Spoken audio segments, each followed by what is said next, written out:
अस्सलाम वालेकुम वरहमतुल्लाहि वबरकातुहू। तो देख सकते हैं आप, मैं बना रही हूँ राजमा। और राजमे को अगर आपने रात को नहीं भिगोया है तो सुबह भी आप आराम से भिगो के बना सकते हैं 1 घंटे। कैसे भिगो के बना सकते हैं मैं बताती हूँ। पहले आप पानी को अच्छी तरह गर्म कर लीजिए, इतना गर्म कर लीजिए कि उसमें थोड़ा सा हल्का सा बॉयल आ जाए। उसमें राजमा डाल दीजिए और थोड़ा सा सोडा डाल दीजिए। तो देखिए मैंने रोटी बना ली। फिर सबसे पहले मैं रोटी तैयार कर लेती हूँ, क्योंकि गर्मी हो जाती है इसलिए मैं सालन बाद में ही तैयार करती हूँ, गर्मी बहुत हो जाती है। मैंने सबसे पहले सूट कटिंग कर ली थी सफाई करके, फिर मैंने रोटी बना ली थी। राजमा भिगोए हुए थे, तो मैंने सारे अपने काम निपटा लिए थे।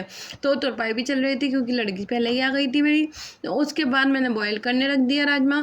देखिए अगर हम 1-1.5 घंटे भिगो भी देंगे ना, क्योंकि डेढ़ से 2 घंटे तक मेरा घर का काम चला है ना, और आटा वगैरह गूंदा, रोटी बनाई और घर का सारे सफाई करी, तो 2 घंटे 1.5 घंटे तो भिग ही गया था राजमा। अच्छा सा भिग गया था और अच्छे से गल भी गया था। यहाँ चल रही था राजमा बॉयल हो रहा था, इतने मैंने क्या क्या काम करे, नमाज़ पढ़ी। नमाज़ पढ़ने के बाद मैं आ गई थी टमाटर और प्याज भूनने के लिए। टमाटर और प्याज मैंने भुनाई करी, और उसके बाद ये जो टमाटर और प्याज है ना, भूनने के बाद बहुत ही अच्छा टेस्ट आता है, ज़रूर भूनें, ठीक है ना। फिर उसके बाद पीस लिया। पीसने के बाद ये देखिए मैंने मसाला ऐड कर लिया। छोले का मसाला हम ऐड कर लेते हैं थोड़ा सा, 1 चम्मच। और इसमें पिसी हुई मिर्चें और काली मिर्च ज़ीरा डालती हूँ, क्योंकि मैं अपना होममेड मसाला भी डालती हूँ, इस वजह से मैं थोड़ा ही मसाला लेती हूँ राजमे का, ये छोले का। उसके बाद मैंने चाट मसाला ऐड कर लिया था। तो ये मेरे घर के पिसा हुआ मसाला है, ये जो मैंने डाला है, ज़ीरा काली मिर्ची का पाउडर और गरम मसाला जो होता है ना, वो हम होममेड यूज़ करती हूँ, मैं घर में ही पीसती हूँ। तो ये सब मिला लेते हैं हम, और मिला के इसको बहुत अच्छे से भुनाई करेंगे। कम से कम आधा घंटा तो हमें भुनाई करनी चाहिए। तो यहाँ मेरी भुनाई चल रही थी। ये भुनने के बाद जब सारा पानी खुशक हो जाएगा ना, तारों पर आ जाएगा, फिर उसके बाद दही डाल के भून लेती हूँ मैं, क्योंकि दही डाल के भी तो भुनना होता है ना। तो दही से खट्टापन सा आता है, हल्का सा तीखापन, खट्टापन, हर चीज़ का टेस्ट हो जाता है। तो यहाँ मैंने ये चीज़ भी, दही भी डाल दिया था और अच्छी तरह इसकी भुनाई कर ली थी।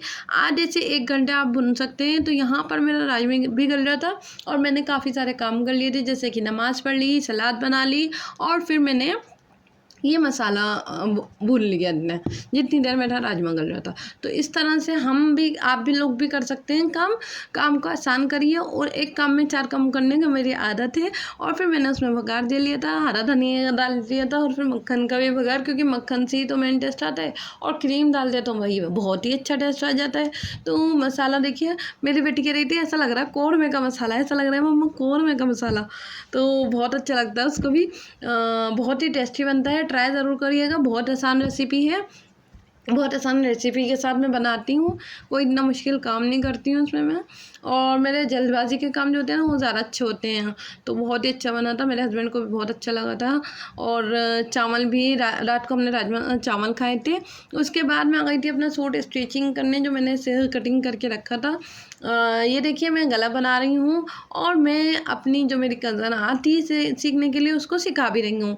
तो इस तरह से हम किसी लड़की को रखना चाहें, 2 को 3 को, तो सिखा भी सकते हैं, क्योंकि कस्टमर के कपड़े होते हैं उसमें हम सिखा भी सकते हैं, और उनसे कपड़ा मंगा के वो खुद बना भी सकती हैं अपना कपड़ा। तो मेरे तो बच्चों के कपड़े हैं, तो मैंने उसमें ट्राई करवाया था, बहुत अच्छा बनाया था लड़की ने। मतलब मेरी कज़न जो है उसने बहुत अच्छा बनाया था उसके सूट, बहुत ही प्यारा सूट बनाया था। एक ही बारी में ही सीख गई थी पूरी कमीज़ बनानी। तो जब हम अच्छी तरह सिखाते हैं तो तभी तो बंदा सीखता है ना, हम सिखाएंगे ही नहीं। सेंटर में गई थी वो 6 महीने सीख कर आई है, लेकिन उसको कुछ भी नहीं आता है। तो हम अच्छी तरह बताएंगे तभी तो सीखेंगे ना। तो गला पहले जो वो कंधी जोड़ती थी ना, वो तो वैसे जोड़ती थी, दोनों मिलाकर जोड़ दिया करती थी, गले मिला, जैसे गले बना लिए दोनों और कंधी जोड़ दी। तो उसमें क्या होता है, मार्जिन दिखता है जो अच्छा नहीं लगता है। तो मार्जिन ना दिखे उसका मैं आइडिया बता रही थी यही। और ये ओरेप पट्टी में उसको तैयार करना बता रही थी, किस तरह से हम ओरेप को सीधी पट्टी बना लेते हैं, ओरेप पट्टी को, और फिर पीछे के गले में लगाते हैं। फ्रंट गले में मैंने बुकरमी लगाई थी, और ये थोड़ा डिफेक्ट वाला सूट था। तो घर पे पहनने के लिए ये डिफेक्ट वाला सूट क्या बुरा है, क्या अच्छा है, घर में ही तो पहनना है। 200-250 रुपये में और क्या लोगे भाई। हमारा बाज़ार तो बहुत ही सस्ता बाज़ार है, मैं तो कहती हूँ सस्ता बाज़ार है। यहाँ सूट बहुत जो है बहुत सस्ते सस्ते मिल जाते हैं। और फिर मैंने ये ओरेप पट्टी लगानी उसको बताई कि किस तरह से ओरेप पट्टी हम लगा सकते हैं। तो ये और एक पट्टी लगानी बहुत आसान होती है। और ट्राई करना चाहिए कि घर के जो पहनने के सूट हैं उसमें पीछे के गला में और एक पट्टी लगा दें तो कोई बुराई नहीं है। हाँ, लेकिन जब हम मैं लगा देती हूँ लाइनिंग वाले सूट में भी, लेकिन शादी वगैरह के सूटों में हमें पीछे का गले ही तैयार करना चाहिए, बुकरम का या फ्यूजिंग का।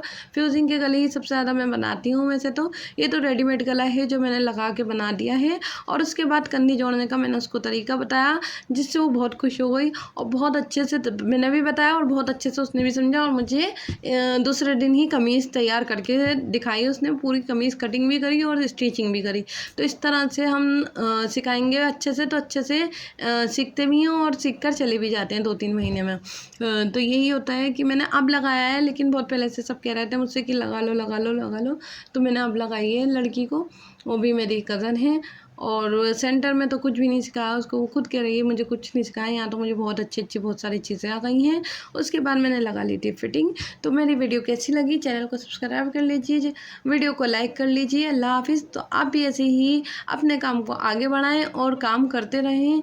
अभी सोच रहे हैं तो काम करें और काम को आगे बढ़ाएं। कुछ भी आपके जो भी स्किल्स है वो काम आप कर सकते हैं, जिसमें भी आपका इंटरेस्ट है करें। घर बैठने से अच्छा है, रील्स चलाने से अच्छा है कि हम काम कर लें। तो घर बैठकर मैं काफ़ी अच्छे से सिलाई का काम कर लेती हूँ। अल्लाह हाफिज़। अस्सलाम वालेकुम।